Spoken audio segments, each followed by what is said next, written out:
All right, welcome back to Sensei and the Beard. She's the Sensei and I'm the Beard. We are back with a podcast about UFC 294 coming up next weekend. We have some great fights featuring who? Alexander Volkanovski versus Islam Makhachev, which is the main event. No, that's not right. Charles Oliveira's fighting, right? No, he hasn't heard. Oliveira got cut in 5th round of sparring over his eye. Got stitched up, but he can't fight. So I did hear about that. So last minute, 11 days notice. The great. You know what? There's another problem with this card. Paulo Costa supposed to be fighting Khamzat Chimaev, and what happened to him? He had a staph infection in his elbow. He also is out.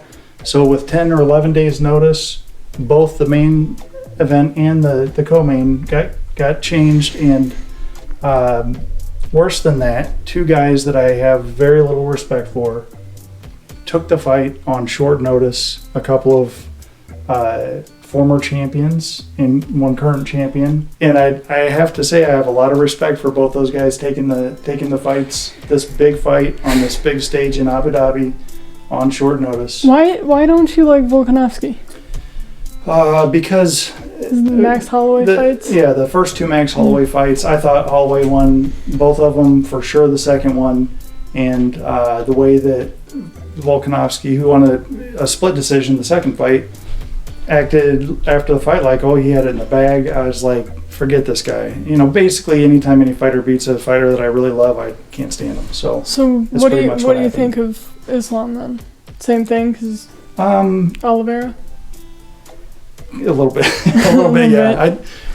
He's fine. He has Habib's, stamp of approval. Obviously, it's his protege, training partner. But a long time. Isn't he like cousins with him? I have no idea. I mean, it's a small town. Who knows?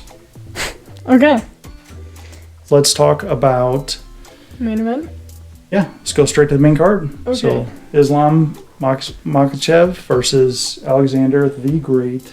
The Great, yes. This was a obviously last minute switch up, but to be honest, I feel like the changes that have been made, I'm more excited to see, because I would like to see Usman get put in his place, even though he got beat twice by Edwards, but nobody likes Marty from Nebraska, so yes, but I feel like it'd be a lot more meaningful if he got beat by Chimaev, which I think is a lot greater of a possibility. As opposed to getting beat by Edwards, which he did. Yeah. Even though it was like a whole it's like a changing situation, it's like this is a changing of the guard. It seems like maybe he just has problems with this one guy. Yeah. But then Chimaev, he's a wrestler, so I think if he can get beat at his own game, it will be more meaningful. Yeah. I can't disagree. So I'm excited for that, and I'm also excited because I think Oliveira's kind of late in his game, and I think based off how the first fight went, it would not have gone very well. So I'm excited to see. You think he's on the decline? I think Oliveira is no longer at the peak of his career. I hope you're wrong, but you're probably right. Yeah, but I didn't want to see him lose again. I'd rather see either Islam win against Volkanovski, who we don't really like that much, or see Volkanovski beat Islam, rather than Oliveira just get. Yeah, for sure. I will be rooting for the underdog, the Volkanovski, coming up from 145 again. This is another rematch, so no matter what, Islam is going to have a rematch. 10 days notice is a crazy thing to do for this type of fight. However, they just fought each other not that long ago, and so they've already done a whole training camp specifically for this person. They have the 25 minutes of experience fighting each other pretty recently. Who do you think is going to win, and or why, and or what do you think is going to be different from the first fight? Okay, so first of all, I felt like the first fight was a draw. Same. And kind of like when the Diaz brothers would fight, besides the Josh Thompson head kick stoppage of Nate Diaz, I don't think either of them had ever been stopped. So if a fight goes forever, if there's no time limits, no referees, a real, street fight or whatever, the Diaz brothers are basically, at least Nick is undefeated if you look at that logic. In their last fight, even though it was a split decision, I think, or maybe it was unanimous, but I think it should have been unanimous. a draw. It was unanimous. Well, it should have been a draw. The momentum there was a tidal wave of momentum. I mean, I think the last round was 10-8 maybe. It was close. That's why I think it would have been a draw, is I think that last round. Yeah, the last round. It could have been seen as a 10-8 just because all the momentum. His domination happened in the last 2 minutes, which in that length of a fight can be a lot more meaningful than winning the first 3 minutes of the last round. So to answer your question, yes, I think that Volkanovski is going to win, and here's why. So first of all, I think I thought he was going to win the first fight, even though he was a massive underdog. He is one of the most intelligent fighters in the sport, for sure. He's going to learn and improve. Every time we see him fight, he gets better and better and better. Islam has been very impressive against not very impressive guys for the most part. If you look at the records, Islam has beat Volkanovski, maybe, barely. Kind of. Oliveira, okay, Oliveira's, he's amazing. Definitely looked off that day. Also got hurt before he got finished, so whatever. Bobby, and he had just had an eye surgery that changed the entire way he saw things, which was technically for the better, but even with that big change right before. Well, he said himself, he kind of psyched himself out. Everybody can have a bad day. I thought Oliveira was actually going to beat him. Too. I think Islam's not as good as everybody thinks, but time will tell. So anyway, Islam has beat Volk, maybe Oliveira on a bad day, Bobby Green, not a big deal, a declining Dan Hooker, and Drew Dober before Drew Dober was as good as he is now, which is still not that big of a deal. Volkanovski, on the other hand, beat Jose Aldo maybe on at the beginning of the first decline before he reemerged a little bit. Prime Max Holloway 3 times, maybe 3 times, but officially 3. Prime Brian Ortega, which is one of the craziest fights I've ever seen. Have you seen that fight? I don't think so. You need to watch that fight. I won't spoil it for you. Prime Korean Zombie, Prime Yair Rodriguez, which I gotta hit the pause button here. Okay. We haven't done a podcast in so long. We haven't done one since that fight. Nobody is talking about this after this fight. What happened in that fight where Volkanovski eventually finished Yair? Do you remember? No, I don't remember. Okay. Yair was holding his own, doing very well. Volkanovski took him down a few times, but Yair was starting to get off on his feet and find his range, get in a rhythm, put some damage on him, and even hurt him, I thought. And then a bad headbutt, a bad collision. Yes, I remember this. I don't think it was intentional, but Volkanovski came up with his head right into Yair's chin and clearly dropped him. When they stopped it, nobody saw it because Yair was off in the background. You could see him stumble when he was over there waiting. Yes. He almost fell down. But he's a warrior, like most of these guys, and he fought away anyway. And within, I don't know, a minute after they restarted it, maybe a minute and a half most, the fight was over. And he was doing very well before that. But anyway, it's those kind of has things. A great resume, and I think Islam still has something to prove, even though he is the champion. It's those kind of things with the headbutts that don't end the fight, but kind of was the beginning of the end of the fight. Is you're never gonna know what would have happened if that was fair. I'd like to see that rematch, but in all the post-fight interviews, press conferences, podcasts I saw, no one even mentioned it. I don't understand it at all. All right, sorry. Sidetrack, that was a couple months ago. I just wanted to go over their first fight. Okay. And, well, first of all, did you say what you think would be different? What do you think would be different from last fight? I think Volkanovski is going to learn and improve, and I think he's going to get the job done. I think he's going to win by decision, unanimous. Do you think that will hold true considering he took this fight on short notice? Yeah, I don't see him as the type of person who ever gets out of shape, and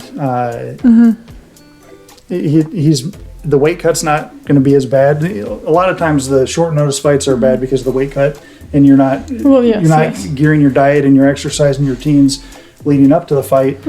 He's moving up 10 pounds, so it shouldn't be that big of a deal. Yeah, I think he's got this one. I think he's going to be at another level, and Islam is going to expect the same fighter. I think Volkanovski taking this fight on 11 days notice, it's obviously like he didn't have a full training camp for him for this new fight. He did for the first fight, but not, it's a different fight. But also, Islam had a training camp to fight Oliveira, which is a very different fight than Volkanovski. Yeah. So it's kind of like he's also not having the right training camp leading up to this fight.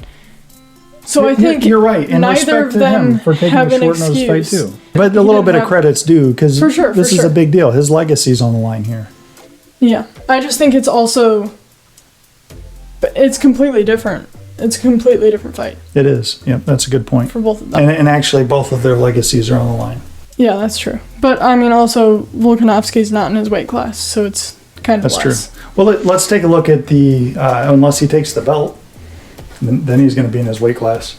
Okay. Let's take a look at the first fight. Okay.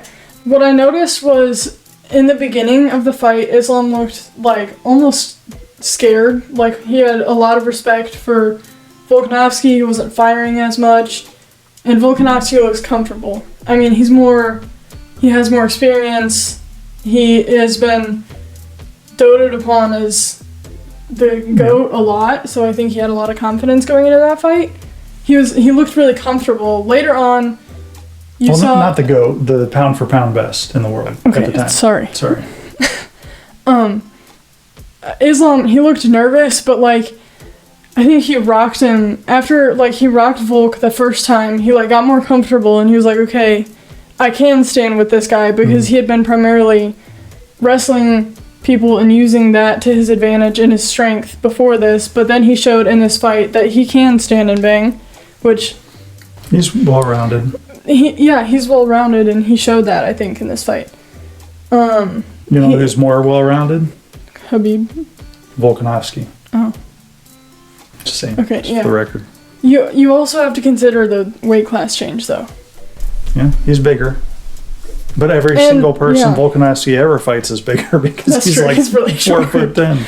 Yes, but I'm just saying, like, even though he is more well-rounded, he is at that disadvantage. Yeah, it's a big ask. Even though Volkanovski he's strong, he's physically strong in his weight class, he also showed strength with takedown defense, not only, like, just stopping the takedowns, but knowing, okay, I am getting taken down, how can I best land in the best position for me? Because he was doing a lot of, like, quick reversals as soon as he got taken down, like, getting back to his feet, because he knew he accepted he was getting taken down, and he just knew. And he drilled that in camp, which he didn't have this time, over and over and over. So he may be at a bigger disadvantage than I thought. Interesting. But also Islam, it looked like he was having trouble with his strength, which is a lot considering he's from a lower weight class. Yeah. But also Islam is it just shows how good Alexander the Great is. Exactly, that's my point. Yes. And I hate saying that, because I didn't like it, but I gained a lot of respect for him in that fight while he was fighting. I had the fight as a tie. I think that last round was probably a 10-8. Obviously, it could have been interpreted either way without it was borderline. I've seen crazier 10-8s lately, that's for sure. Yeah, the judges, that's something you just can't predict. You can't. At this point, yes. Yeah, for sure. So who you got? Oh, I think Islam wins. I think because of the short notice, but also, dang, there's a lot of variables. Yeah, I think Islam still. Okay, all right. We'll see. We'll see who's best. So, also, I wanted to say, I forgot to say this before about Oliveira dropping out, but also, Dana White, I don't remember, I think it was a press conference, he said that if someone gets a cut like that in a practice, that they're supposed to call him, and then he Yeah. would send them to a plastic surgeon where it would get stitched like from the inside out, and Yeah. it would not have that same danger of being cut open. Obviously, still having a giant cut over your eye is a huge mental block and Yeah, a big that's mental the biggest thing. problem. But it still shows that like there were options. But I definitely don't blame Oliveira for not wanting I'm to glad fight. that he pulled out of the fight. I don't want to see him not at 100% because I really want to know at 100% who's going to win that fight. And if you have and that bad of a that cut, just wasn't that situation. you can't finish your training the way that it's designed. That's true. It's going to be on your mind. This is a big time mental game. So I'm glad that he pulled out. I don't know if they knew that they should have called Dana or not, but Dana did say these guys never call me. No Nobody one ever knows. calls me. They know they're supposed to call me. Apparently, no, they always want to hide it. They don't want the other guy to know, and then maybe they don't realize how bad it is or how long it's going to take to heal up or whatever. But all right, so you want to move on to the co-main? Yeah. Okay, so we have Marty from Nebraska, aka the Nigerian Nightmare, Kamaru Usman, stepping in on short notice. I really can't stand this guy because of his personality, also because of his approach to fighting and the strategy being too safe. He has 10 wins, I think, by decision, 4 by KO, and 1 against what's that guy's name that he submitted in his UFC debut? Haimar or something like that from the Ultimate Fighter. Yeah. Anyways. Apologies. You're a great, at least back then, were a great striker, but had no wrestling, and he actually submitted that guy. So basically, Usman has no jiu-jitsu, but his personality is really the biggest holdup for me. Yes. Not a big fan of Kamaru. Who I am a huge fan of is Hamzat Chimaev, who broke onto the scene in 2020. He fought He's new. week after week after week at the Apex. He fought like 3 times in a month or something like that in his first 4 fights in the UFC. I wish I would have looked this up before, but I think he had 2 or 3 total strikes landed on him in 4 total fights. Wasn't it like 1? I thought it was really low. Yeah, 1 or 2. It was less than 4 for sure. It was less strikes landed on him total than his number of fights. In his 4th fight, he picked up the leech and carried him over to the boss like a baby. He's like, totally Dana, you watching? Yeah. Put down your phone, watch. I'm gonna smash this guy. I'm gonna smash everybody. Anyway, I love this guy. And then in his 3rd fight right before that, he demonstrated he has 1-punch knockout power against Gerald Marchart, which is supposed to be his first test, but he KO'd him in like 13 seconds. Yes. In contrast to the 10 decisions, 4 knockouts, and one his fights in the UFC. Let's see his record here. He has 1 decision win against Gilbert Burns, But that was crazy it was an amazing 3-round war. fight, yeah. Hamzat's cardio struggled a little It's bit. not like Usman's decisions where he's wrestling the whole time and just holding him down. It was an actual fight. Crazy war. Which is a big difference Yes. considering Yes. the different Thank you. decisions. Thank you. That is correct. So he has 1 decision, 2 KOs, 3 submissions. He only absorbed, like I said, those 2 strikes in the first 4, and then most of his wins have come in the first round. Like that win against Kevin Holland was absolutely amazing. That was crazy And that was because another Kevin short Holland notice. is so, He is very good because he wrestling, he's athletic, and he just explosive. ragdolled him. He was so fast the way that he was riding. It was like disturbing yeah, to see a human being got do him that to another human being. choked out like he was fighting me. And no offense, Kevin Holland, because you're amazing. I mean, Kevin Holland also took that on short notice. It was another short notice. The UFC And- brass wanted to send Nate Diaz out. And Killed by Chimaev this was so new. There wasn't like a bunch of tapes you could watch of him to like learn his game, because his game was throw people to the ground. So so he's 12-0. Besides and not all of those are in the UFC, but out of the 7 UFC wins, one of them has gone to the second round only like a minute 20 in to the second round, then he got a submission. So not a lot of time in there. On the other side of that, though, Usman has been in so many decisions, and he defended his belt 5 times. So that's a lot of experience, especially when they're all 25-minute fights. He has had a lot of time recently on the slide, 2 fights down, both against your guy Rocky. I see this as a true changing of the guard. As much as I don't like Marty from Nebraska, this is the last time I'm going to call you that. I have a little respect now because you took this fight on short notice. I think he was in a position where I don't think he really had an option with taking this fight, because he was such on a decline after losing to Edwards twice. I think it would look very bad for him if he decided not to take this fight. Yeah, maybe. And I think he could have gotten this fight. He said to Chimaev, I'll fight you, because Chimaev has been calling him out for a while, but I'm going to do it at 170. Why should I give you an advantage? Cut the weight. What's the problem? Cut the weight here, right? Which, that's valid. Which I can't argue. But we also know that Chimaev can't really cut a lot of weight. He's made weight every time but once when the doctor made him stop. But I'm saying, on that short of notice, that wasn't an option. I hope that we don't see him again at 170, though, because you don't want to have... How can the UFC put him on a main card and then not know? Probably he's going to be a main event or co-main event for a while. If a doctor is stopping him from cutting weight, it's obviously not healthy. So if he does slow it down and be able to cut that weight, he's not going to be 100%. Yeah, I can't wait to see him fight against Kamaru at 185. Yes. I think it's going to be great. So, when you have 2 really good wrestlers, what do you end up seeing typically? Stand-up fight. A stand-up fight.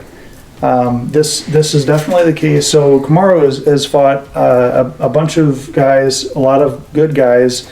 The only real wrestler was Colby Covington. Really strong. Now, Tyron Woodley, he's a strong wrestler. That was the beginning of his decline. And Kamaru was just too much. His cardio, too much. His cardio has always been a big weapon. The way he mixes up, just like Colby, the way he mixes up strikes and takedowns. And as of the last few years, Kamaru's his power, his punching technique, his setups, his stand-up has improved quite a bit. The way he knocked out Jorge Masvidal, the game plan going into that, behind that. Is that another Trevor Whitman guy? Who, Masvidal? No, Kamaru. I think it is. The game plan going into that, the way that they executed that, his stand-up has looked much better. I hope that this is not a stand-up war, which is weird for me to say, just because I really want to see Khamzat destroy him, and I think his key to victory is taking it down, even though he's faster, bigger, stronger, younger, not on the decline. I think his wrestling is so elite. I think people just don't even have any idea. I know Marty from Nebraska is a very good wrestler, especially for MMA. I think Khamzat, he doesn't move his head very much. He does have good knockout power. He has an amazing chin. I'd like to see him have a long career and not take a bunch of damage. He took a lot of damage in that Dorino fight. Yeah. I mean, a lot of damage. And if he doesn't move his head and stands up with guys with that kind of power, Dorino has serious one-punch knockout power. Usman, I think, has one-punch knockout power too. You haven't seen it a lot, but you've seen him knock out four people. So yeah, I think that it would be really awesome if he takes him to the ground. Kamaru has no jiu-jitsu. Leon Edwards almost submitted him in the first fight. He has 2 submission attempts. It reminds me of Justin Gaethje.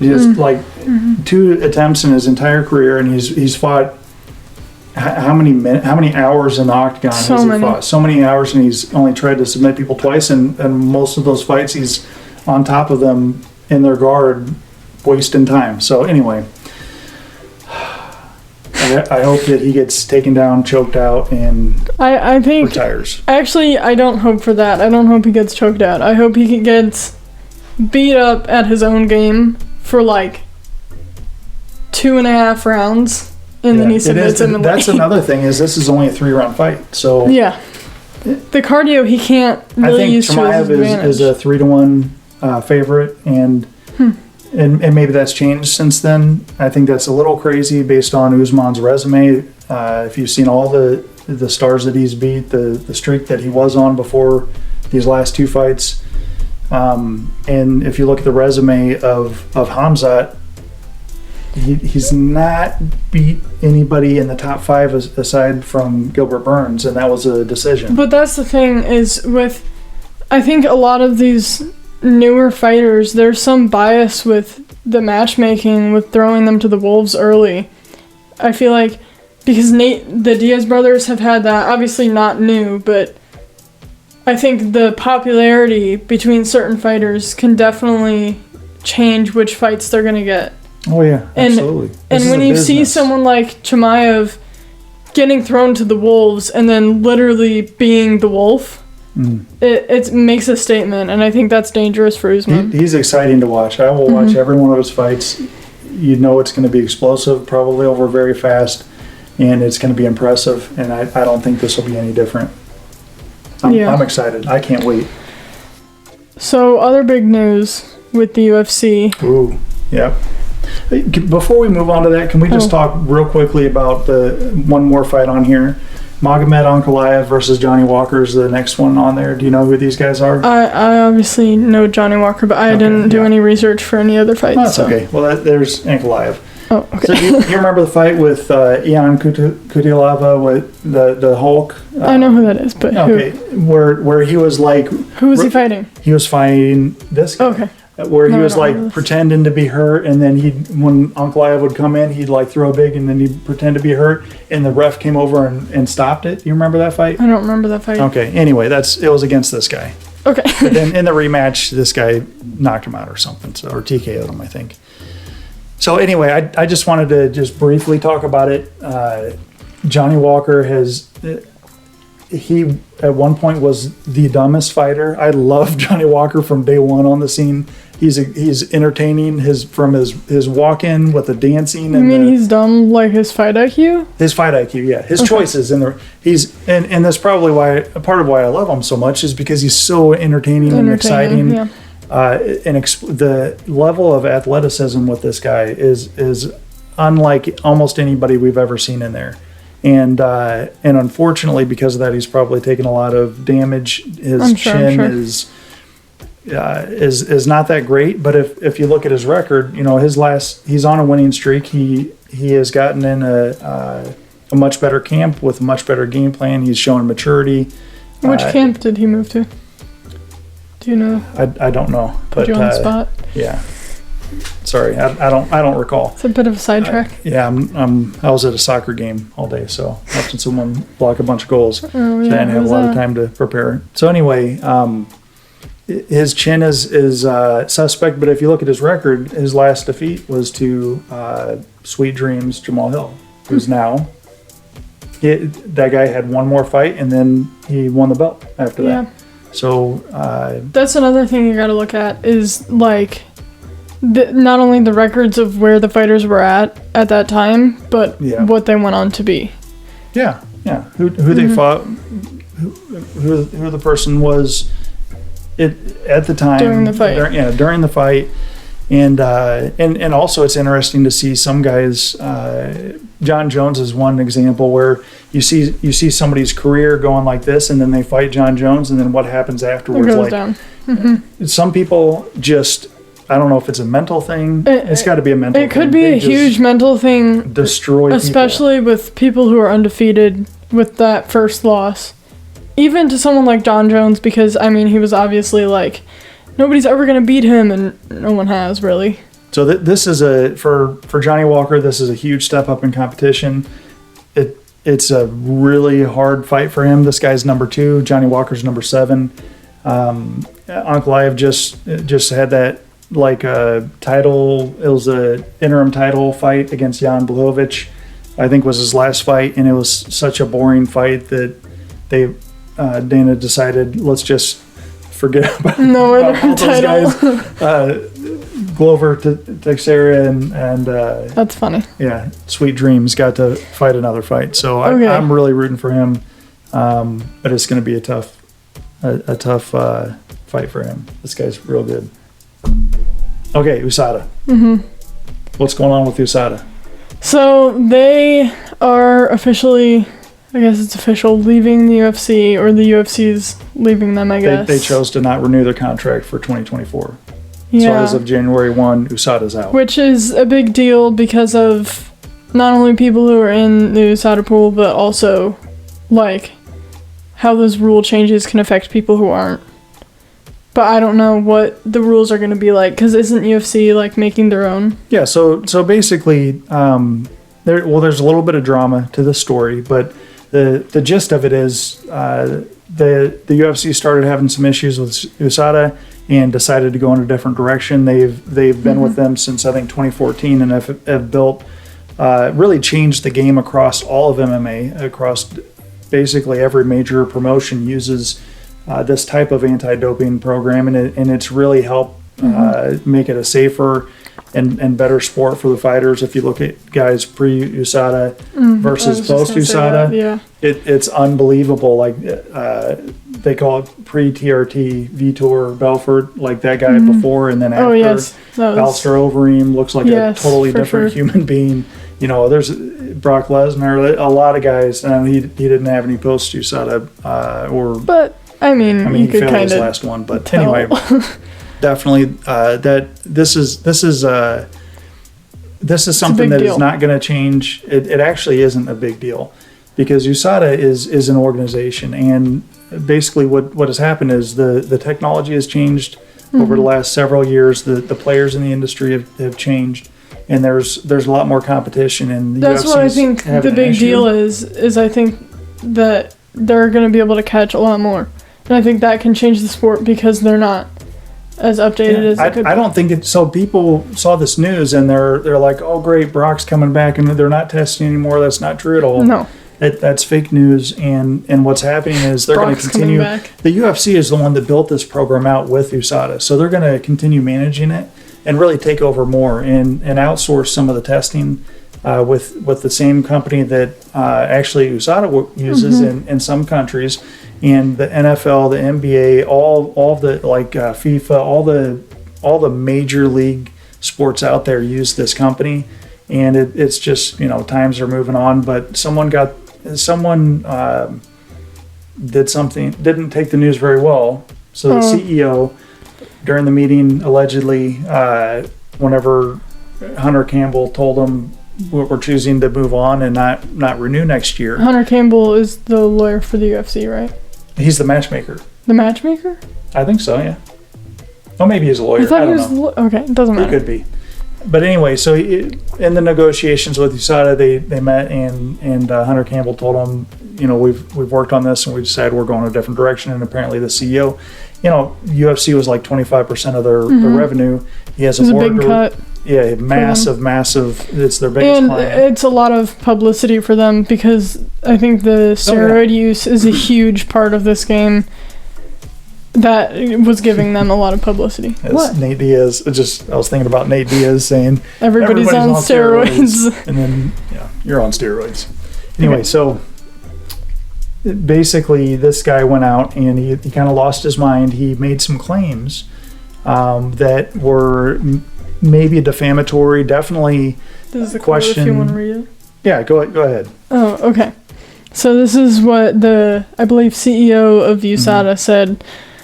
He says, "We have been clear and firm with the UFC that there should be no exception given by the UFC for McGregor to fight until he has returned 2 negative tests and has been in the pool for at least 6 months." Okay, so this is basically their press release in the same sentence as them saying the UFC has chosen to drop USADA, and they're claiming, they're making the misleading statement, the grossly misleading statement that that the UFC, because all the money is with McGregor, USADA wouldn't allow them to have an exception with the 6-month rule, so the UFC is dropping it. And to be honest, when I heard it, I'm like, yeah, it makes sense. But if that's not true, what they're doing is they're dragging Conor McGregor's name through the mud, and they're dragging The UFC's UFC's, integrity through the mud. And Dana's, you know how he is. He's pissed, very animated, lively, and understandably, he is not happy about it. And for the first time ever, Hunter Campbell came out with this other gentleman. Do you know his name? I can't remember his name, but the guy who's going to be leading the program. Oh, they actually had a whole press name. conference addressing it like immediately after, and he said this is such BS. I've told this guy, the CEO, so many times that I don't care if McGregor has 72 tests that are all negative. He's got to be in the pool 6 months. So this had nothing to do with that. I don't know this guy, but I believed him. He seems like a trustworthy person. Yeah, the thing about the 6 month rule is, in the contract that USADA had with the UFC, it said that they could make an exception if it was unfair to the fighter. This organization was put in place to obviously stop steroid use from giving fighters an unfair advantage. With what happened in Conor McGregor's situation with that horrible injury, he was kind of forced to use steroids, which, like, it's still steroids. They were worried about his ability to walk and use the leg normally again. They weren't even thinking about fighting when they said you need to use every steroids. medical... Yes. That is going to promote the stronger bone growth, and it's going to help with a lot of the pain, which is a huge deal. When you saw after he broke his leg, he was like yelling, and you don't like see Conor McGregor in that much pain. Like, that's not something you would do publicly. So I think steroids was like critical in this situation. Obviously, he sort of like gained some muscle. Oh yeah, we'll say throughout that he took advantage of this. He took advantage of it, but also he's been out for 2 years and 8 months, I think. 2.5 years. Yeah, 2.5 years. So is it really unfair for him to have to wait the full 6 months when he's been out for 2.5 years recovering from this injury that required him to take steroids? As far as I'm concerned, that's the non-issue, because this is just a made-up excuse according to Dana White. And now Dana White I don't trust as much, but Hunter Campbell I have no reason not to trust at this point. So it's a non-issue. That was just their excuse. So for them leaving? For them not renewing the contract. And you know, McGregor finished filming the Tough season in July. And they're not fighting until next year. He got into the pool in October, I think. Yeah, so... October 8th. Okay, so you know what? The proof is in the pudding. Time will tell. Let's see when their fight's scheduled for. He wanted to fight in December, but also, I don't know, like, McGregor obviously isn't the one making choices. Well, if his fight gets scheduled for before April, before the 6 months is up, then okay.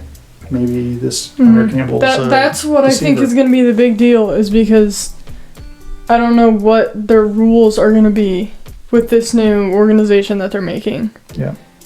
Or if they're going to like specify if it was because of injury or if it was because of use to get an unfair advantage. I think that's a big part, because the 6 months I feel like shouldn't be applied to those using it with injury. I think there should be a wait period. Like, obviously, Conor McGregor took advantage of the steroids, but I think that's not a blanket statement. I don't think everybody who will have those sort of injuries is going to do that. So I think it's unfair to base that rule off of one person's We've behavior. only seen 3 of those total injuries in the UFC. But anyway, all right. So that's the big USADA news. Okay, well, we do have one other announcement. Since our last podcast, we have a new website, senseiandthebeard.com. You can go there and see information about us, about what's going on in our lives. You can also see some of the woodworking that the Beard does. That's basically the whole to be our site. sponsor. No, there's other information on there too.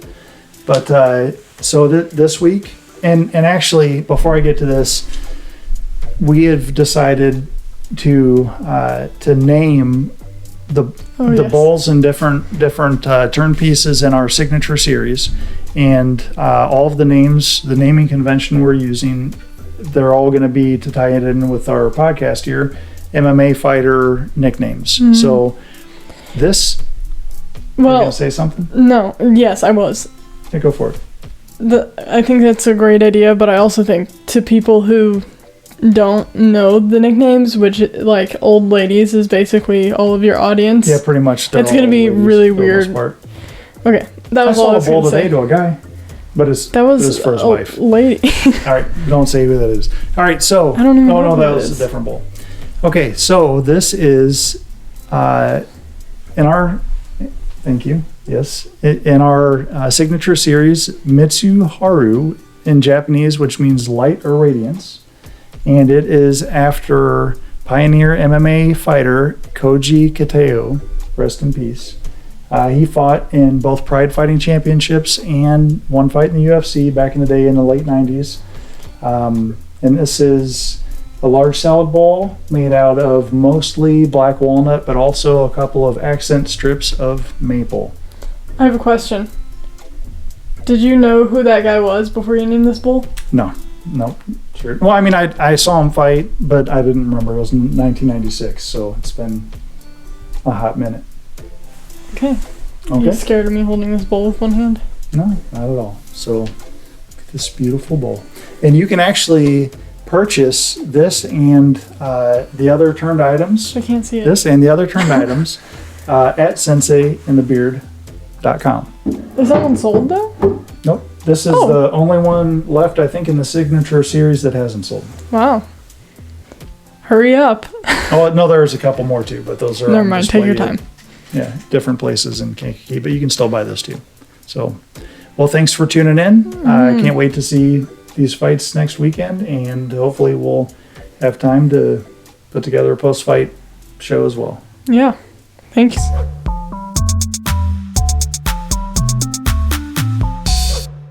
You doing the intro? Totally. I'm ready to nail it. Okay. Are you ready? I'm ready. All right. But what am I saying though? Where's my script? You just did it. We couldn't afford to pay the script guy, remember? All right, you ready? I've literally been ready. Okay.